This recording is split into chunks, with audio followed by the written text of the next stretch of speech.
રાજકોટમાં હજ જૈન ઉમરા નામે છેતરપિંડીનો બનાવ સામે આવ્યો છે ત્યારે સમગ્ર મામલે એસીપી દ્વારા નિવેદન આપવામાં આવ્યું છે। 14 લાખ રૂપિયા જેટલી કિંમતની છેતરપિંડી થઈ હોવાની ફરિયાદ નોંધાઈ છે। 19 જેટલા લોકો સાથે છેતરપિંડી થઈ છે। કુલ 3 આરોપી સામે પોલીસ ફરિયાદ નોંધવામાં આવી છે।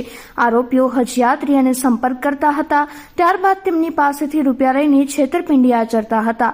હજુ પોલીસ તપાસમાં અન્ય આરોપીઓના નામ ખુલે તેવી પણ શક્યતા સેવાઈ રહી છે। અન્ય કેટલા લોકો સાથે આ મામલે છેતરપિંડી થઈ છે તે અંગે હાલ પોલીસ તપાસ કરી રહી છે। રાજકોટ શહેરના બી ડિવિઝન પોલીસ સ્ટેશનમાં તારીખ 6/1ના રોજ સમીરભાઈ રજાકભાઈ મુલતાની નાવે એક ફરિયાદ આપેલી છે। એ ફરિયાદની અંદર તેમને રૂબરૂમાં આવીને જણાવેલ છે કે અફજલભાઈ અલ્લારખા રૂમી તથા ફિરોઝભાઈ અબુભાઈ જાફાઈ જેઓ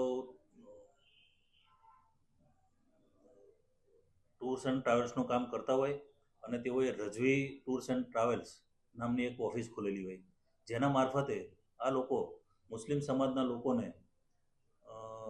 હજ જેવી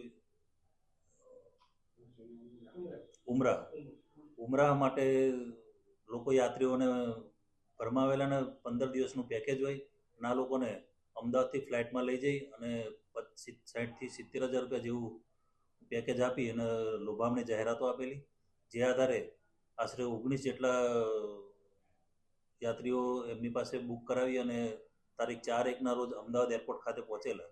જ્યારે અમદાવાદ એરપોર્ટ ખાતે પહોંચેલા ત્યારે ત્યાં જઈને એમને જાણ થયેલી કે અમારી સાથે છેતરપિંડી થયેલાનું જણાઈ આવે છે, જેથી તેઓને ફોન કરતા તેઓના ફોન સ્વિચ ઓફ આવેલા આરોપીઓના અને તેમને મદદમાં બિસ્મિલ્લાબેન સિરાજભાઈ જાફરી નાઓ પણ છે, જેઓ એજન્ટનું કામ કરતા હતા અને આ રીતે બધા પાસેથી લોભામણી જાહેરાતો આપી પેકેજો બતાવી અને તમને ઉમરા કરાવીશું, યાત્રા કરાવીશું જેવી કરીને આશરે રકમ 14,06,500 રૂપિયાની આ લોકોએ વિશ્વાસઘાત કરેલ છે। જે બાબતનો ગુનો બી ડિવિઝન પોલીસ સ્ટેશનમાં દાખલ થયેલ છે, જે બીએસએનની કલમ 316(2) 318(4) મુજબ ગુનો દાખલ કરવામાં આવેલો છે અને આ ગુનાની તપાસ ત્યાંના ડિસ્ટ્રિક્ટ પીએસઆઈ જે.આર. સોલંકી દ્વારા કરવામાં આવી। હાલ તો અત્યારે જે 19 યાત્રીઓ જે અમદાવાદ પહોંચેલા હતા અને તેઓ દ્વારા જાણવા મળેલ છે, એટલે જેટલા યાત્રીઓ હવે આમાં સાહેદો છે કે ભોગ બનનાર કેટલા છે, કેટલા લોકો સાથે છેતરપિંડી થઈ છે એ બાબતની તપાસ ગુનાના અનુસંધાને કરવામાં આવી રહી છે અને ઝીણવટભરી રીતે ગુનાની તપાસ કરી અને વિગતો મેળવવામાં આવશે, તેમજ આરોપી અટક કરી અને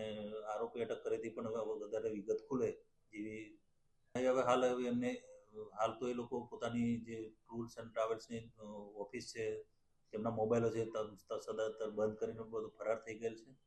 હવે એ લોકોને ધરપકડ થઈ હતી, એ લોકોએ કેટલા સમયથી આ કરી રહ્યા છે તે બાબતની ઊંડાણપૂર્વક તપાસ કરવામાં આવશે।